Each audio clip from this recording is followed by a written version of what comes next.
j'étais gamin, je venais jouer dans l'imprimerie. C'était pas ici, mais je venais jouer le mercredi dans l'imprimerie quand je savais pas quoi faire ou que mes parents savaient pas quoi faire de moi. Donc, moi, j'ai racheté la boîte il y a 25 ans. Moi, je suis pas imprimeur, moi je fais Audencia, mon métier c'est gérer une boîte. Mais quand je suis arrivé ici pour acheter l'entreprise, les anciens m'avaient vu gamin. Et donc c'était assez drôle d'imaginer qu'après je devienne le patron. Et donc ça a toujours donné une ambiance un peu sympa. Et de tutoiement et d'engagement chacun sur le métier qu'on fait. On a un chouette métier, donc il faut partager ça. Ouais.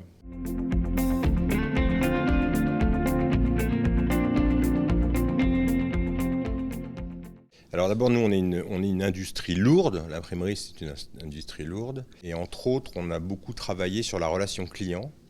Et la relation client, c'est très très engageant pour une entreprise. C'est-à-dire qu'il y a des gens dans l'usine dont le métier, c'est d'imprimer, couper, façonner, produire des brochures, mais tout le front office de l'entreprise, en fait, c'est les gens qui sont en relation avec les clients. Nous, on imprime des bouquins, des brochures, des journaux municipaux, des choses comme ça, avec une relation client forte, parce qu'on n'a pas de produit à vendre fini. C'est à chaque fois un nouveau produit. Un nouveau format, un nouveau papier. Voilà. Et donc, du coup, il faut beaucoup discuter avec le client, un peu comme un architecte qui invente une maison. Il n'y a pas une maison toute faite. Il faut y comprendre comment on vit, l'utilité d'un document, à quoi ça sert, comment on fait l'éco-conception du document. C'est un peu la mode, mais nous, ça fait longtemps qu'on fait ça. Et du coup, ça, c'est très engageant pour l'entreprise. Parce que tous les gens qui sont en relation client, ils ont besoin de comprendre et de faire comprendre aux clients comment nous, on va produire derrière. Et donc, ça donne une alchimie assez sympa parce qu'on est d'abord très très proche de nos clients. On fait 90% de notre chiffre d'affaires sur le périph'. On a 3 clients à Paris, c'est l'histoire, c'est des clients qui ont déménagé avec qui on bosse encore. L'un de nos meilleurs clients, c'est Manitou. Donc, c'est pas à Nantes, c'est à Ancenis, mais on prend notre passeport en se disant tiens, on va à l'étranger, quoi. J'exagère un peu, mais c'est presque ça, quoi. Donc, on a une grosse part de marché à Nantes. Toutes les banques sont nos clients, toutes les grandes entreprises, tout le monde de l'éducation, c'est nos gros clients aussi. Beaucoup de municipalités, le conseil départemental, la mairie, enfin tout ça, c'est très très centralisé. Et du coup, ça favorise cette relation client puisqu'on est très proche. Donc, on reçoit beaucoup dans l'entreprise, on fait beaucoup de prototypage, et du coup, ce sens client. Quand je faisais le parallèle entre l'industrie, qui est une industrie lourde, et puis la relation client, il faut que ça soit fluide et sympa pour le client. Donc ce qu'on vend, nous, finalement, c'est de la chaleur ajoutée. Ce qu'on vend, c'est la manière de travailler avec le client. Et à la fin, on finit par faire un produit. Mais c'est ça qu'on vend.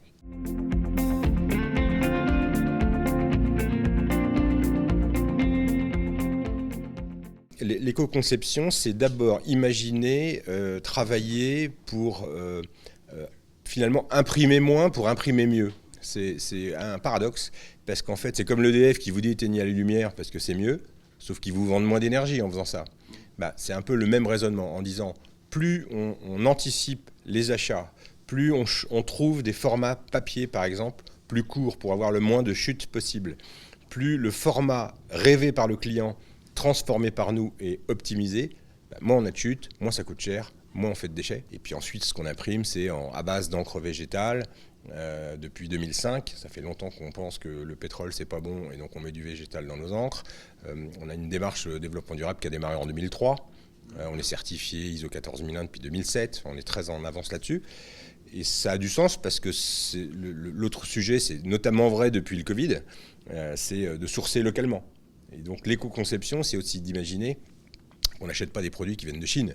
En l'occurrence du papier, nous c'est essentiellement du papier et des encres, ce qu'on achète. Donc moi c'est un choix perso, je veux pas, mais ça prend beaucoup de sens en ce moment parce qu'on est local et dès qu'on peut acheter local, ça favorise le business. D'ailleurs si vous êtes là, c'est pour ça. C'est qu'on a envie de se dire on est ensemble et on travaille sur le territoire. Donc l'éco-conception, c'est aussi ce raisonnement-là. Quand on a un projet de com sur une plaquette, en général, on est un peu à la fin, nous. Donc le projet de com, il mûrit intellectuellement. Nous, on ne fait pas de création graphique, on ne fait pas de marketing. On prend un fichier et on l'imprime. Et le client, il arrive, il est déjà en retard.